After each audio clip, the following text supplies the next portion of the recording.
নমস্কার বন্ধুরা, তোমরা সবাই কেমন আছো?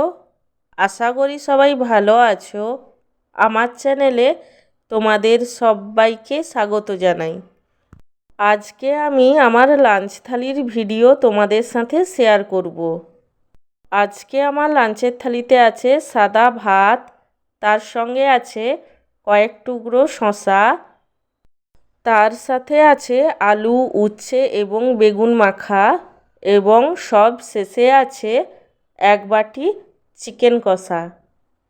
আমার আজকের এই সিম্পল লাঞ্চ থালির ভিডিওটি তোমাদের কেমন লাগলো সেটা কমেন্ট করে জানিও। আর ভিডিওটিকে লাইক এবং চ্যানেলটিকে সাবস্ক্রাইব করতে একদমই ভুলো না।